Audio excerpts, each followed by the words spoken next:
Welcome to another episode of Chasing the Wind. I'm Pastor Mark.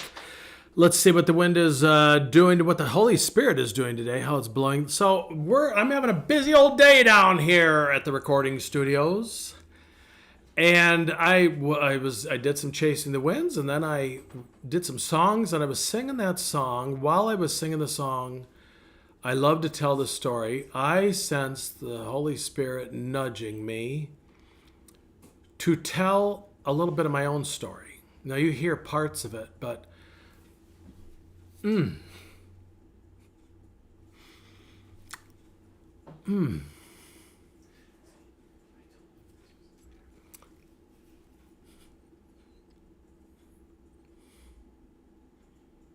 so in leading up to March of 1988, Kierkegaard says we live life looking forward, we understand it looking backward. This is my paraphrase of what he says. And I could see God moving in my life in different ways. And I didn't realize that I had quit going to the church I was raised in. I started going to a little church just about a block from where I lived. And I was working on a horse farm, delivering babies. And the only babies I've delivered, by the way, is horses. And I remember horses tend to have their foals between 10 at night and 6 in the morning. They like a little privacy, I guess. They're assuming wolves are sleeping at night. And I'd worked all night and got off at 6 in the morning. And I would go home, sleep for a couple hours, and then I would go over to church. And was not really following the Lord, but the Lord was following me. And I remember that morning, it was the first Sunday of March of 1988. And I went over, I still had my work clothes kind of on. So I probably smelled like a barn, which I think is a wonderful smell, by the way. And I fell asleep, sat in the back row, and I fell asleep. But when Brother Martin Arney gave the invitation to come to the altar, I had no idea what he was talking about, but I stood there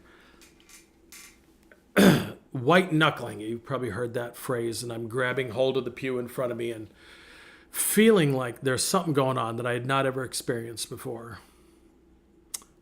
And the Holy Spirit was dealing with my heart. And I was like, I don't know what in the world's going on here. I was just like, it's out there, Jerry. It's wild. This is something, I don't know what's going on. And, they were singing a song, and I'm like, man, I'm supposed to do something. I just didn't know what I was supposed to do. Well, they got done with the song, and Brother Arnie would always go to the back of the church. You don't learn this in seminary, but he would greet people. And he was back there, and I jumped out of my pew, and I went back, and he had that big smile and, greeted me. And I just said, I don't know what in the world's going on here. But there was something going on in that back pew. And he goes, Mark, would you go up to the altar? He goes, I want to pray with you. And so I went up to the altar and had no idea what in the world I was doing up there, but I went up there and pretty soon here come Brother Arnie with two godly men from the church. One was Dean Chalfant, godly old man, and John Pester. And I don't remember what I was praying for, folks, but Brother Arnie started praying for me to get saved. And what he was saying was what I was wanting. And that morning, Jesus saved me.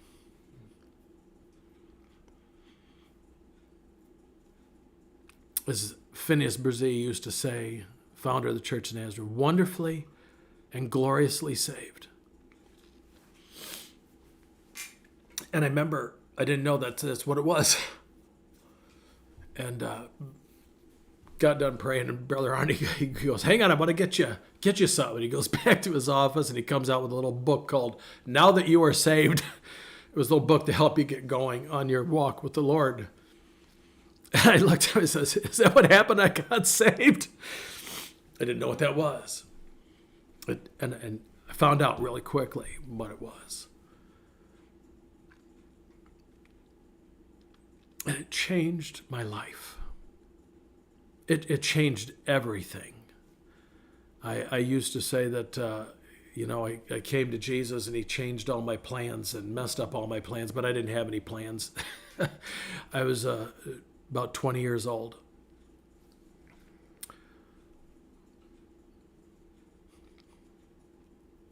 And I blended my story with his story, created a new story.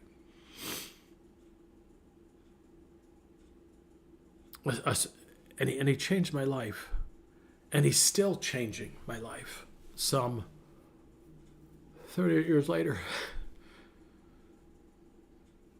So how do you live for the Lord for 38 years? One moment at a time. One step at a time. One breath at a time.